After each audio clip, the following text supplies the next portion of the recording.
ho ho, and welcome back to New World Next Year 2023. I'm James Corbett of CorbettReport.com. And I'm James Evan Pilato from MediaMonarchy.com. Ho, ho, ho, indeed. It feels kind of strange. It is a strange time. So, we've been doing this for a while. James, you and I had to talk about this just a little bit. This is your special New World Next Year episode, the only episode of the year where we don't know what the other one's going to talk about. We basically make trend predictions for the coming year and talk about our story of this past year. So I had to go look at my notes. Corbett, you went first last year, so I'm going to go first this year. Media Monarchy's trend prediction for 2022 was vaccinations will happen. Nailed it.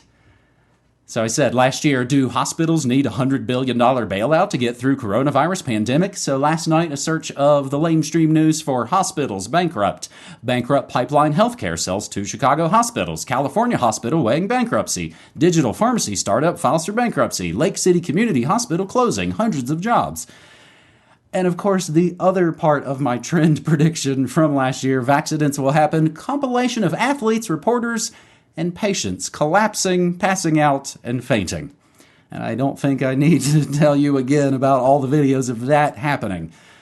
And now, Media Monarchy's 2022 story, they think they're getting amnesty after this? Again, I friggin' told you. James, I don't know if I've shared this with you, and I don't even have this in my notes. Someone made a meme of you and I when we were hanging out in Japan. I believe we were at the Irish pub. They've cropped Kodomo-san band members out, but it's you and I right next to each other, and it says, "If I told you so" was a person. I told you they'd try, again, James, I'm not trying to convince you, but I told you, they'd try and act like nothing happened. A friend told me today, my office literally had their end-of-year lunch in the same place as last year where I couldn't go because it was Vax Pass only, no mention at all as if it didn't happen. Let's declare a pandemic amnesty. Of course, the instantly infamous article from The Atlantic this year. Hey, sorry I tried to kill you and your family. We can still be friends though, right? Sorry I treated you like ish and took your job away. That's just water under the bridge, right? Sorry I tried to fire you and wouldn't let you go to bars and restaurants and churches or concerts, but you've got a short memory, right? I don't have a short memory, and for better or worse can wield a grudge like a cudgel. James, I've joked that if time and space were no issue, I would go to carrot funerals like I'm Fred Phelps. God hates jabs. This is all your fault. So why, for maybe a million reasons, am I not super into amnesty? It's maybe because of this. Email from a former friend on my birthday. Quote, "Hey, effer, here's a little article about how you and the idiots you associate with," that's you, James, "are destroying the world just because you're too stupid to understand how anything works. I hope you and your dumb wife are having a miserable time wherever you are." Gives me a link to a paywalled New York Times opinion piece, of course, about how Alex Jones is bad. Alex Jones and the wellness conspiracy industrial complex. I had to go to Archive to go see the article. That's where they still are, and that's where they think we are. That's what they think we do. I mean, could kind of joke most of these cooks could probably use a little bit of super male vitality. They're still on Instagram today griping. This time it's personal. That they need to get out of this poop hole. Hey, buddy, you made Portland that way. See, there's always trying to get out of the consequences of their actions. It's gross. It gets personal things. Again, the shots didn't just break people down physically. I think there's been a moral breakdown, and that's not even on any kind of Jesus soapbox. I think bending a knee over too long a time will probably diminish people, and they're either broken like that, or maybe the worst thing is they're going to double down on this insanity. I've obviously, as people have seen, I've got a lot of anger issues to deal with over these last couple of years, but I'm going to try in 2023, like the band Ride said, to leave them all behind. James, I often joke now more and more, maybe I should microdose for my morning show. That might cheer me up a little. James, that's my 2022 in a crazed nutshell. Yeah, absolutely. And Let me back you up on that. I remember when you were saying this and talking about it, they're going to act like nothing happened. They're going to try to go back to normal. And I remember agreeing with you and seeing people, even in our own comments, saying, oh, what are you talking about? That's not going to happen. No, that is exactly what they are attempting to do. And the arrow through the brain moment for me in that regard this year was that Saturday Night Live sketch where they were, being uncomfortable, trying to talk around the whole vaccine issue and stuff, and you can't say this, but let's just try to ignore it. That was the moment where I'm like, oh yeah, this is now the acceptable liberal opinion of good thinking Democrats or whatever, is that we just don't talk about any of those issues and pretend that it never happened. And that's exactly what they did this year. And, my gosh, Ukraine.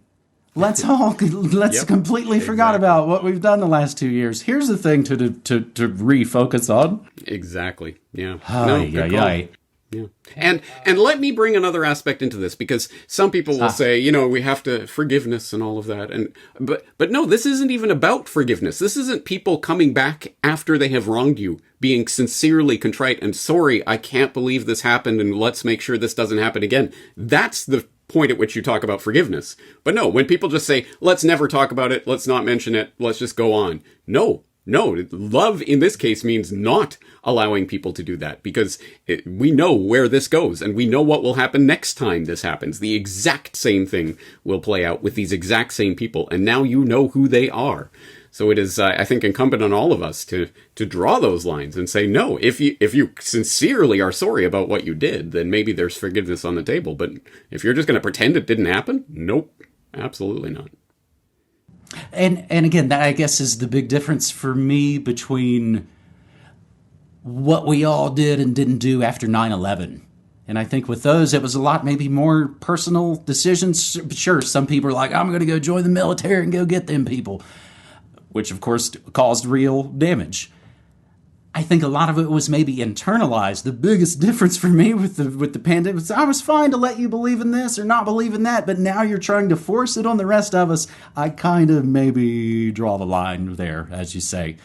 So, James, let me tee you up in case you don't have your notes in front of you. Corbett Report's trend prediction for 2022 was the year of the cyber attack. No, but no? Actually, well, yes, that's what I said. I think for the first time ever, I actually went back and prepared by watching last year's episode in preparation for this episode. So, yes, I do recall, I did say the year of the cyber attack, cyber 9/11, internet 2. And in my defense, I did also say I am making this specific prediction so that it won't come true, because when you make a very specific prediction, it generally won't come true. Anyway, I'm glad to say that the cyber attack, the cyber pandemic, did not happen this year. And I was talking about this recently on Revelations Radio News, episode 300. They had me on, and they were talking about that prediction for 2022 and my assessment of whether or not it came true. And there are things that you could point to from this year of cyber events that happened. I think there was some Facebook shenanigans and things that happened throughout the year, but that's not what I was predicting. The prediction was about cyber 9/11, not like did that qualify? Maybe that was the event. No. That, whatever cyber 9/11 is, did not happen this year. Trust me, you won't have to ask, is this cyber 9/11 when cyber 9/11 happens? So thankfully, yes, that prediction did not come true. Unfortunately, it doesn't mean that the internet's all fine and dandy and censorship is gone and all of that. But yes, this is the problem of picking story of the year. Looking back at the craziness of the past 12 months, and any one of these stories could be, in retrospect, a few years from now, people will go, well, of course, that was the story of the year. Why didn't you see it? For example, Ukraine, who knows what could happen next year, and World War III eventuates, and everyone will say, why didn't you get that as your story of the year for 2022? Or it could be the India-China border squabble that's happening right now could eventuate into something, who knows, nuclear, whatever. Who knows how it'll go. Maybe Darth Vader riding a tricycle on a sunny day. People will look back years from now and go, that was when Skynet started. Why didn't you see it? So, it's a bit of an arbitrary decision to pick story of the year. But for me, as a Canadian, I think you know what I'm going to pick as the story of the year. The Freedom Convoy. of early 2022. It was a story that had everything. It was the new hope of the Rebel Alliance against the Galactic Empire, and then the Empire strikes back, but will the Jedi return before a Disney cash grab sequel trilogy makes everyone sick of the whole story? Okay, I went too far with that analogy, but you get the idea. This was incredibly monumentally important stuff going on, and I again, detached from it by 10, 11 months now, it's hard to remember that just the depths of despair that people were in that, as you called it on last year's New World Next Year, the long dark winter of the soul. That was what we were going through a year ago in the depths of the scamdemic, the absolute nadir, I think, of that whole time. And it affected a lot of people very personally, including Corbett Report member Arby, who ended up taking his own life in January of 2022, literally just weeks before this freedom convoy started to roll through Canada. He was in Canada, facing the prospect of homelessness because he was not complying with mandates, losing income, and ended up taking his own life. That was, and certainly not the only person doing that at that time. It was an absolutely excruciating time of despair for so many people. And then the Freedom Convoy developed like a miracle, and people were energized, and people were coming out in mass to cheer on this convoy streaming across Canada. Yes, mandate freedom. Yes, it was on everyone's lips. An incredibly exciting, energizing time. I was hearing it from so many people back in Canada. This is incredible. It's, tiny towns, you'd get thousands of people coming out to cheer these truckers on. It was an incredible, thrilling time. So, of course, they crack down on that in the most draconian way possible. In fact, just 2 days after I released my States of Emergency podcast about the rule by emergency is becoming the norm, a podcast that, interestingly, I'd had in the back of my mind for months and months and was, for whatever reason, compelled to put out that week. And then 2 days later, they declare the state of emergency. They invoke the Emergencies Act to deal with this problem. And that, of course, brings in the Mounties to start trampling old ladies and various police officers with their batons, breaking the ribs of Dan Dix and others, trying to clear people out. And then, of course, the whole Give, Send, Gone fiasco of the GoFundMe steal, and then the Give, Send, Gone hack, and then, of course, literally freezing people's bank accounts. I cannot state how important that is as a defining moment. It's the uncorking of the bottle on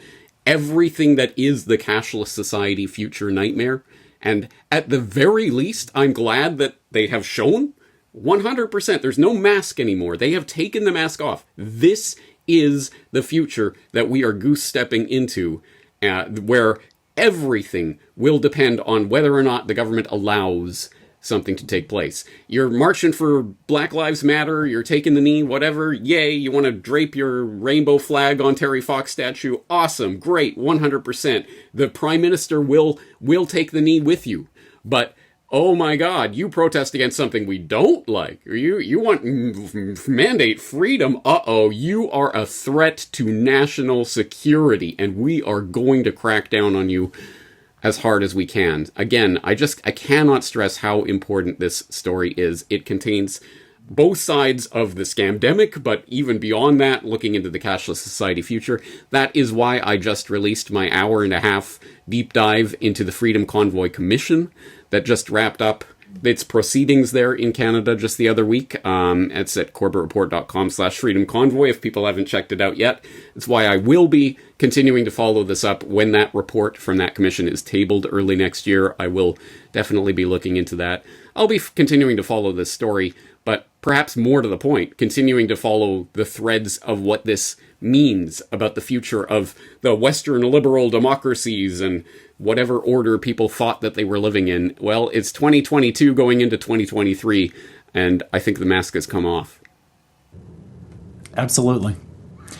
Those are our stories of 2022. Now we get into the prestidigitation, it's easy for me to say, getting to our predictions for the next year. Now, these aren't generally things that say, I think this exact minutia event will take place, which would be good to try and pull off. But these are more, again, we've called them sort of trend predictions. So again, you went first last year. I will go first this year. Media Monarchy's trend predictions for 2023. I've got, of course, a few honorable mentions here at the front with thanks to my Media Monarchy members. Here's a wild prediction. The state and their media will swing around wildly and start to turn on the degenerate mob that they've stoked into action. I've been saying and kind of wondering, there hasn't been at least here in the States, there hasn't been a big politician get attacked like a Steve Scalise or a Gabby Giffords. I'm surprised there haven't been a much bigger kind of event, but that's also, of course, how you kind of know terrorism isn't really real, because it rarely ever hits them. It always just hits us poor people. Kitty terrorists on kitty government pay haven't been unleashed for a while. James, there was a weird thing in Portland very recently, because you're talking about making it okay to burn down buildings at certain times. The cops raided a magic mushroom place, illegally selling magic mushrooms, even though they just voted to legalize it. That only legalizes it for personal use. It doesn't say there could ever be stores. So the cops are using their time to go bust a store for people who probably could get mushrooms other ways if they wanted to. That's bad and must be stopped. Burning down half your city and ruining one of the great cities of America. No, that's cool. Other possible prediction honorable mentions. Blood clot Brandon maybe could be a great exit strategy for the clot shot shills. A final way to go, oh my gosh, we really made a mistake there. And maybe King Chuck. Maybe Brandon and King Chuck don't have a ton of time left. So James, you confirmed for me, because you apparently did more research on last year than I did. See, it's because the time change. The stupid time change gives me an hour less prep time here. So I called it on last year's, because I said when Queen Lizard Beast kicks the bucket. Okay, so I called the collapsing everybody's and the collapsing Queen Elizabeth. That's pretty good. That's two. When Queen Elizabeth kicks the bucket, next phase of the operation will kick in big time. Zion King William's reign will bring together the UK and the US. Half-brother Harry and cousin Meghan will get their cuties flicks assist. Nashville might get completely destroyed by floods. So those are some willy-nilly thoughts. But that last note would be great news, of course, for the current thing, lockdowners. When their thing doesn't work again, they'll blame it on us again. GMOs are going to feed the world any minute now. MAGA jabs are going to stop the coof. Oh wait, it made everything worse. And they have to invent new words and phrases to cover for their failure. UK and Western Europe in the middle of a wind drought. The dumps are filled, literally and figuratively, with their detritus of their failure. Wind turbines, Tesla batteries, and don't forget that symbol of utter slavery, the disposable mask, littering a street and dump near you. Blackouts will trigger people's revolt against eco-tyranny, because I can share an op-ed too. This is from the Telegraph. Politicians everywhere are overreaching, having drawn an incorrect lesson from COVID, namely that we'll be willing to give up on our jobs, prosperity, and freedoms in the name of a climate emergency. The public might wear this once because of Ukraine, but it won't tolerate intermittent energy becoming the norm. The elites nudge and compel the masses to do what is good for them, safe in the knowledge that the powerful will retain their privileges, their exclusive ZIL traffic lanes, their private jets. It won't wash. The politicians have a choice. Make greenery consumer-friendly, harnessing tech to preserve the public's quality of life, or face a calamitous democratic uprising. What did we just talk about last week? The 15-minute cities thing, and how maybe normalizing that is cancerous. Back in June, we covered, and now, climate lockdowns. Climate lockdowns and your daily social credit score, and maybe just as a regular part of your daily life. Maybe it'll launch here in just a few weeks as a superb owl commercial that everybody watches. If you want to drive, make sure you have enough credits. James, they just punted again on the Real ID saying it doesn't have to be implemented everywhere until 2025. I think that will slowly basically be morphed into the COOF climate passport. So make sure to you scan that QR code. The orchestrated food crisis as well. Scrolling back through New World Next Week episodes through 2022. I didn't get to watch any of them. Just checking out some of the stories and images and impressions. Remember all the food fires throughout the beginning of this year as well. The orchestrated food crisis, I think, will tie into all of it because I think it's all connected. And at least here in the States, it's not in 2023. It's not a selection year. That means they are untethered. They are now unbound by pesky public opinion. Your Alexa friend voted to use Democrat Patriot missiles to protect actual Nazis. Pride flags on drone bombs. So too long didn't read. They're going to keep turning the sustainable screws and hope that bad people get mad so they can make an example of you and the idiots you associate with. James? Yeah, this is something that, again, we have talked about a number of times. What's your little quip? World War III, Civil War II, DEFCON 1? I guess we have to change that in the Kanye era to what? DEFCON 3, right? DEFCON 3, I think. Anyway, yeah, unfortunately, right. And in fact, I think that ties in with your earlier 2022 story of the year, which is to say the breakdown in morals that have happened over the course of the scamdemic. I think there is, I mean, look, it wasn't peachy keen before, but however much civil decorum had deteriorated by 2020, imagine how much worse it is now. Imagine how much worse it will be when they start really turning the screws and causing the energy crisis and the food shortages and everything else. It's not going to be pretty. It is not going to be pretty. I haven't made the analogy maybe here or maybe not recently. It really seems like Trump was the sort of, I don't know, the rope-a-dope. That's the term. Muhammad Ali was good at using rope-a-dope, making your enemy tire themselves out so you can knock them out with one punch. I think Trump was kind of the first plane hitting the tower and getting everybody's attention and getting all rope-a-doped, and then the pandemic was the second plane, that knockout punch, and it's been completely balls to the wall bonkers basically ever since then, James. Yeah, well, you're not wrong. You're not wrong. I hope your prediction is wrong, but I don't see how it will be. Anyway, all right. What do you got? Well, and now a happy prediction. Oh, wait, no. All right, so it occurs to me there are probably more than three, but at least three types of predictions. There are the aspirational predictions, like my prediction for 2021, the people's reset, people coming, striking back, taking power, that kind of thing. Predicting it because that's what I want to happen, not necessarily what I think is going to happen.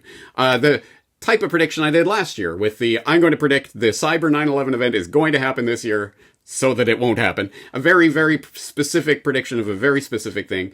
This prediction I'm making this year is something different. It is, not even a prediction so much as this thing that is already happening will continue to happen. So it's kind of one of those predictions. But on that note, I was thinking to myself about all of the various parts of this transhuman bio-digital convergence, fourth industrial climate, biosecurity, social credit grid nightmare that we are goose-stepping into. And sort of which aspect of that am I going to boldly predict is going to continue into the year 2023? And I thought to myself, the global vaccine passport, yeah, that's probably coming, but the pandemic treaty is not set to be signed till 2024. CBDC, that's definitely coming, but I think that's more of a 2025 thing. No, it's the digital ID cometh. I think the digital ID is the nexus point for everything, all of the different aspects of this agenda, and they all tie in at this point. Once they can get our identity tied in with our digital presence in that fundamental way that is mandated by law, seems like game over at that point. What else do they really need to do? And again, I am not going out on a limb with this prediction because even just in the past few months, can you even count how many stories have been swirling around this very topic? MasterCard just outlined its digital ID push. Australia considers centralizing digital ID. Brazil continues rollout of digital versions of national ID card. EU planning digital ID wallet by 2024 regardless of challenges. New Zealand's quarantine program utilizes digital ID wallets. Scotland's government is rolling out a digital ID platform that will be connected to Social Security, NHS Health Services, and Experian Credit, whatever that is. Stores in Denmark call for digital ID age verification. And as I was putting this list together, literally within the last 24 hours, a new one to add to the list.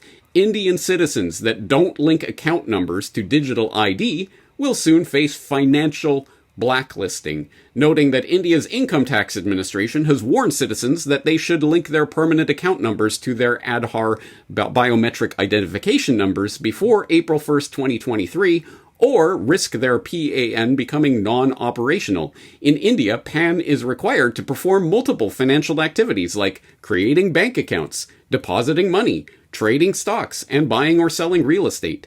Indians can link their PAN to Aadhaar on the tax department's website after paying 1,000 rupees. Yay. Again, this is not a bold prediction. This is just saying this trend is going to continue and is going to become steeper, as evidenced, for example, by that April 1st, 2023 deadline for linking the PAN to the Aadhaar system. That's just one example. In fact, looking at these examples I've cited, I just noted, hey, I didn't even talk about the Japanese example. The My Number card is now going to be more and more part of people's fundamental existence here in Japan. Again, regardless of whatever country, whatever state, whatever place you are in right now, I guarantee there is some sort of digital ID push near you. And again, for people who haven't quite connected these dots or don't quite understand the significance of it, I will send them back to my podcast episode from earlier this year on the digital ID grid. I was just rewatching that in preparation for this episode, and there is so much information in there, again, that pointing to this golden ring that they're trying to grasp onto. This is it. This is the ring of power, and this is how they're going to get you into the transhuman fourth industrial nightmare, is through the digital ID. Now, having said all of that, I guess not the good news, but at least the thing that we can do with that information, knowing that this is coming, is to essentially say no. Say no in every possible way, in every possible opportunity, and knowing that the moment where we start accepting these digital IDs is the moment that we are fully enslaved. And this isn't just a pipe dream. This isn't just a thing. I've talked about my own experience here in Japan, even in the past 2 months, of trying to get a new ATM card. And suddenly it's like, well, just download the app and you can order it through the app. No, I am not downloading an app in order to get a new card. Just order me a new card. And when you're a butthead about it, they'll go, oh, okay, and huff and puff, and then they'll fill out the paperwork and do whatever. At least that option still exists for now.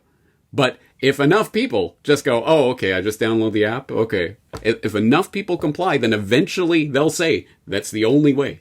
And there's only a few weird holdouts who try to insist on some other way. We're just going to get rid of the old-fashioned way of doing things. So we really need to start putting our foot down. It's not a futile effort completely.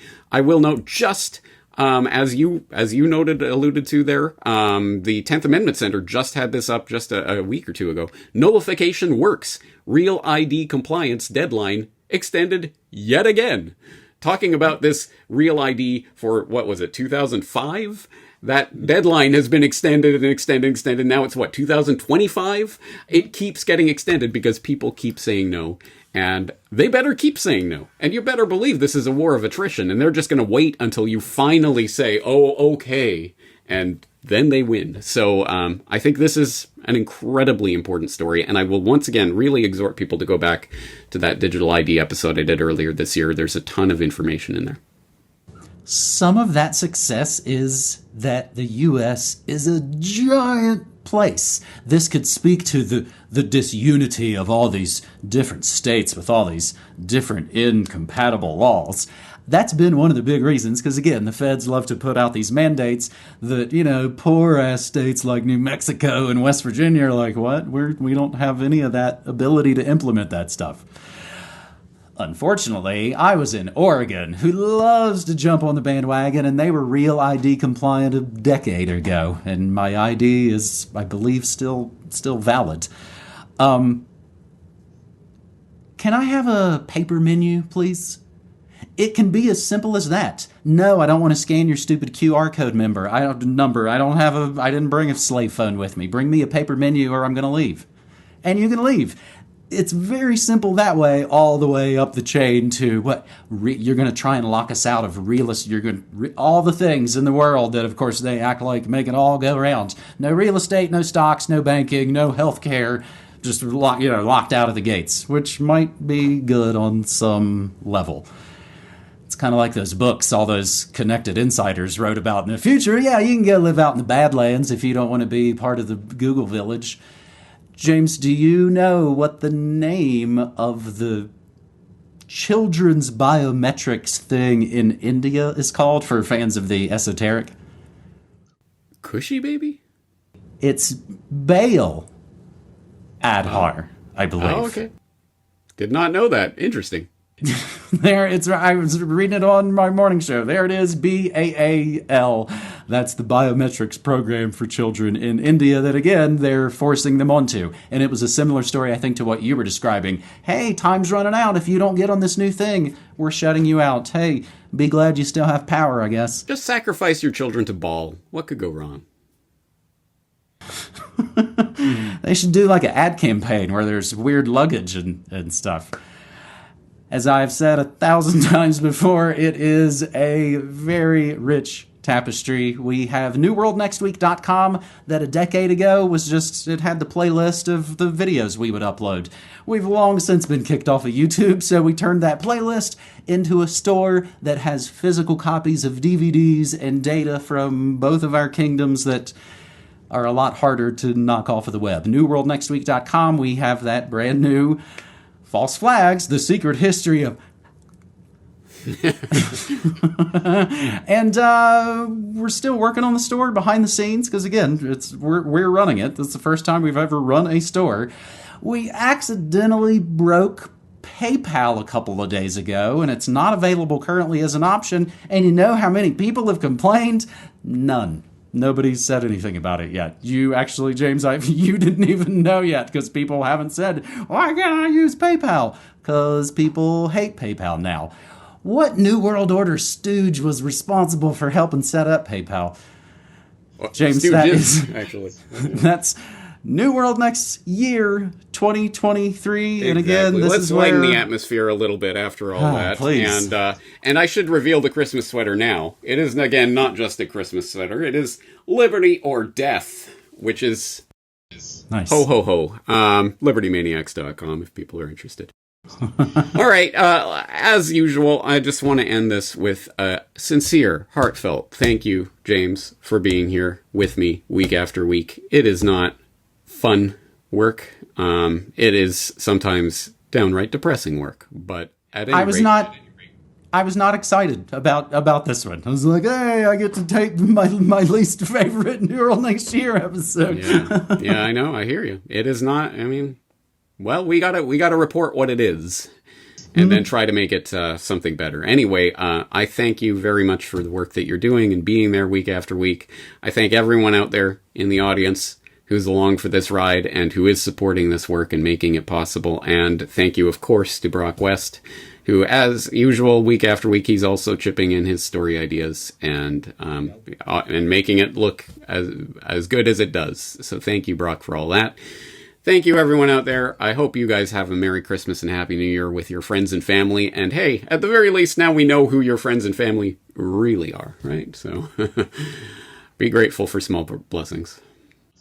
A huge thanks to Cassie as well. That's who's really running the New World Next Week store. So a huge thanks to Cassie. And yeah, James, this is the 13th year in December. I get to say to you, man, it is a pleasure to be able to work with you, hang out with you, talk about Billy Corgan interviews before we start to roll camera. It's a pleasure and a privilege, and I don't take it for granted. I love you and appreciate you. Thanks, buddy. Absolutely. Take right care. Back at you. Well, Merry Christmas, everyone. Happy New Year. Yep. And we'll be back in the new year. I have a thing or two dropping before then, but not much. Anyway, I'll explain that later. Okay. Thank you, James. All right, buddy. Cheers. Take care. Take care.